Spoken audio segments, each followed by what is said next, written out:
Hey gang, it's me, Dr. Steve, and I came across a fascinating piece in the Washington Post entitled Why the Trump J6 Indictment Will Fail. It was written by Hugh Hewitt, the supposedly conservative commentator and radio host. Hewitt, unfortunately, faithfully represents the pathetic post-World War II conservatism that ultimately gave us rhinos and neocons.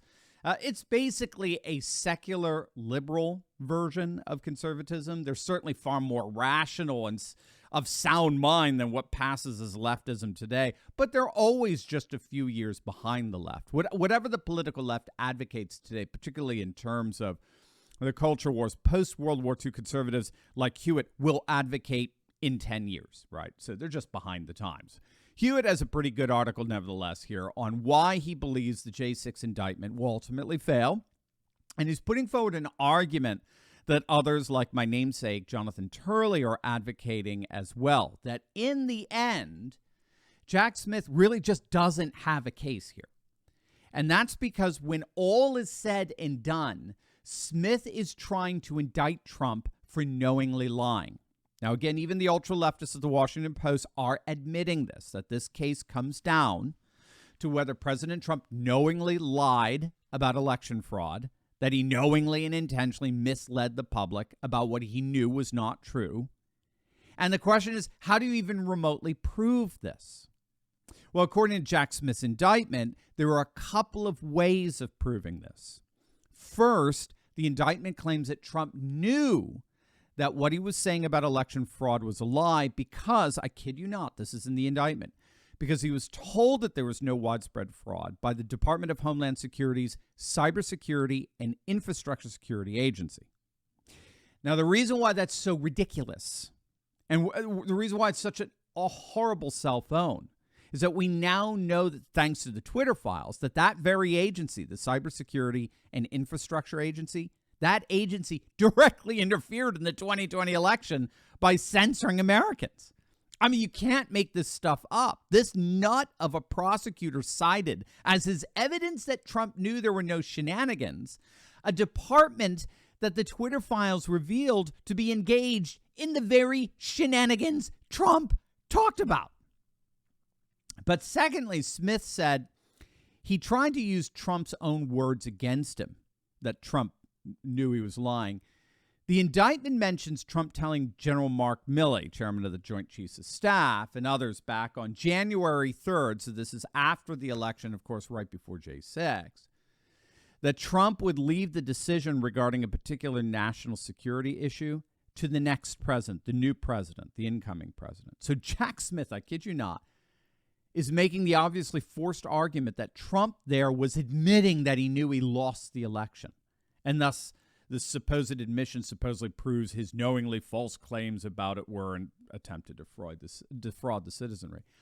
I can't believe anyone is taking such fallacious, non sequitur argumentation seriously. And again, it tells me that these are the people who are actually actively defrauding the country. Hewitt himself recognizes that such a conversation is utterly, totally, completely irrelevant to the question as to whether there was election fraud. Trump obviously knew that if Mike Pence is the presider over the electoral proceedings in Congress on J6, he knew that if Pence didn't send the contested electors back to their respective states, he knew it wasn't going to be president after January 20th. He knew that. But what the hell does that have to do with the integrity of the election itself? I mean, this takes fallacious reasoning to a whole new level. But if you think that's bad, wait till you see what happens when Jack Smith's centerpiece, his central argument, blows up in his face. Wait until you see this. But first, you could really stick it to Jack Smith and the deep state.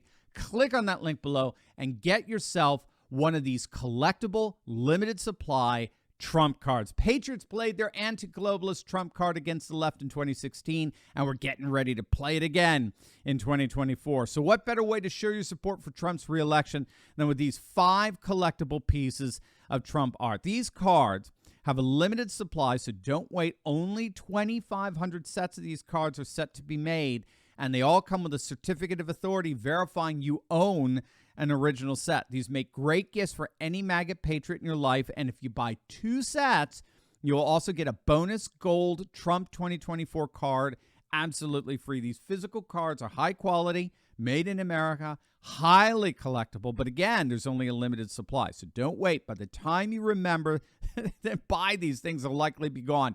Don't wait. Click on that link below right now and get your Trump cards today. Harvard constitutional law professor Alan Dershowitz is actually making the argument that Jack Smith himself could be indicted based on the terms of the very indictment he issued. Dershowitz argued that he read through the whole thing, all 40-plus pages. He concluded it was frankly one of the most bizarre documents he's ever read, especially given the fact that it actually turns out to lay the groundwork for indicting the very person issuing the indictment. If the core of the indictment is that Donald Trump lied to the public, knowingly lied, if that's the basis for indicting Trump, then Jack Smith himself seems to have a huge problem. And that's because he cites as central evidence of this Donald Trump's speech that he made on J6. In many respects, it's the centerpiece of the indictment in terms of the evidence given that Trump knowingly lied. The problem is that Jack Smith, according to Dershowitz, deliberately, willfully, and with malice left out Trump's call for supporters to protest what? Peacefully and patriotically. Peacefully and those are the key words that place the speech thoroughly within the realm of the protections of the First Amendment. In other words, Jack Smith doctored the speech in the indictment, which is simply another way of saying Jack Smith lied knowingly, deliberately. He misrepresented what Trump said. And as Dershowitz asserted, if you're going to indict somebody for telling lies, don't tell lies in the indictment. This should underscore just how pathetic this indictment really is. Now, we shouldn't be under any illusions here, of course. A corrupt D.C. jury would gladly convict Trump of any trumped-up charge. They are the swamp. The D.C. jury system is the epitome of the swamp. It should be disbanded immediately. It's beyond corrupt, beyond redemption. That's why Trump's lawyers are trying to get the trial moved to outside D.C. because Trump couldn't possibly get a fair trial inside the Beltway. We'll see what happens with that. But regardless, both my namesake Jonathan Turley, Dershowitz, others, they believe the Supreme Court is going to eventually step in here at some point and dismiss this. If Trump is convicted, the conviction will almost be overturned immediately by the conservative majority on the Supreme Court, which they did with Bob McDonnell most recently, the former Virginia governor, which is the last guy Jack Smith tried nonsense like this with. The Supreme Court threw that conviction out. In fact, as I understand it, Jack Smith has quite the record of having a number of his convictions thrown out. He doesn't have a very good track record on that. Turley thinks the Supreme Court is going to step in even sooner. We'll have to see. But no one worth their salt believes this J6 indictment will succeed and will most likely go down in history as yet another desperate but failed attempt at stopping the Trump revolution. Are you ready to join the resistance? Because I'm leading a group of dedicated, courageous patriots who can lead a spearhead into the heart of the secular globalist establishment. We punished Bud Light and Target, driven CNN and the legacy media to near bankruptcy, forced BlackRock to backtrack on ESG, and now we're seeing our conservative-dominated Supreme Court ending affirmative action and protecting religious liberty. In my Insiders Club, I show you concrete steps to take locally and online that will only keep this mass uprising going until the battle is won. Don't wait. Click the link in my description below and join my Courageous Patriots Insiders Club today.